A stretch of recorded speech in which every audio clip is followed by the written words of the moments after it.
We are launching today something brand new. It's aclj.org/coverup, where we walk you through specifically, you recall in 2021, there was a Yemeni terrorist apprehended at the border. And then a second Yemeni terrorist was apprehended in March of 2021. And then on April 5th, CBP, Customs and Border Patrol, puts out a press release. So they were apprehended. Their pictures were put up, just like anyone else who would have been arrested and apprehended.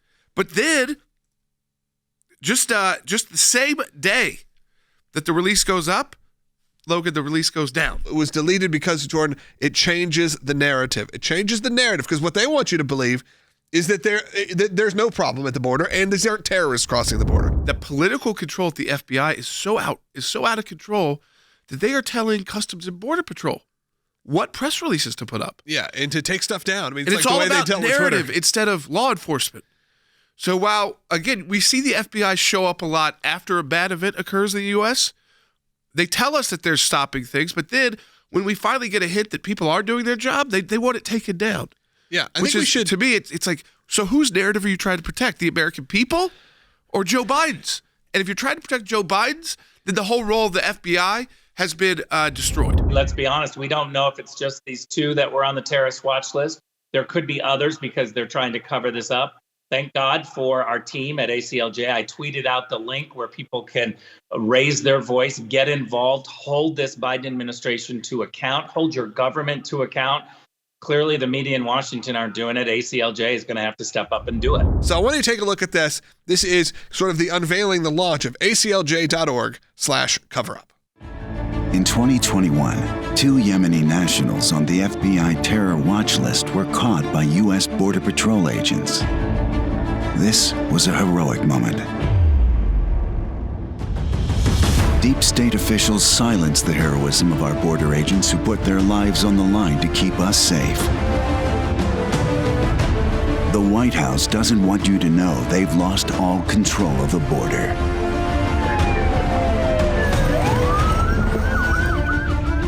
If it wasn't for the work of the ACLJ filing a Freedom of Information Act request, you would never have known how close terrorists came to disappearing into the shadows of our city streets. We were able to do this all thanks to you. Keep us in the fight. To learn more, go to aclj.org/coverup. You can go to the website, aclj.org/coverup, share that on your social media accounts. Tweet it out, put it We on want Truth. to bring people in, not only to tell them this important story, but to explain how the work of the ACLJ, when it comes just to this one section of work that we do legally, which is our Freedom of Information Act work, the FOIA work, as you hear, how it exactly proceeds. This is a process you have to commit to. So you have to have donors on the front end who understand that when you take DHS and CBP and FBI to court, they try everything possible not to tell you the info. They say it's national security, it's ongoing investigation. We don't have to actually comply with the law that exists so that we know what is going on in our government. But ultimately, then you get before a judge, and the judge says you do have to comply with the law. You can look through individual documents. You can really dive deep into this. That's why I really love this website.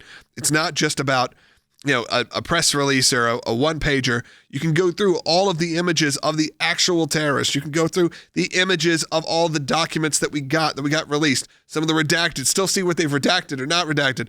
Go through it. In a case like this, we got documents in federal court, but there were redactions. So now you go back, and this is why the cover-up is brand. And by the way, we're not attacking in any way the Border Patrol agents who did a fantastic job of catching these two individuals that were on the Yemeni individuals on the terror watch list. It was the idea that they put out the information and that the FBI decided to pull it down so that you, the American people, don't know what's going on our border because, as you said, it doesn't fit their narrative. And that's all this was at the end of the day. I want you to check out aclj.org/coverup. It's a great place to send friends and family to learn about what the ACLJ's work looks like behind the scenes. So you hear it, we report it to you immediately, our supporters. What we don't always have time is to tell you the entire narrative and the work of all it takes to get there. And the years of commitment from our legal team, fighting it out against a government that has endless resources because of you and me, the taxpayer. So aclj.org/coverup.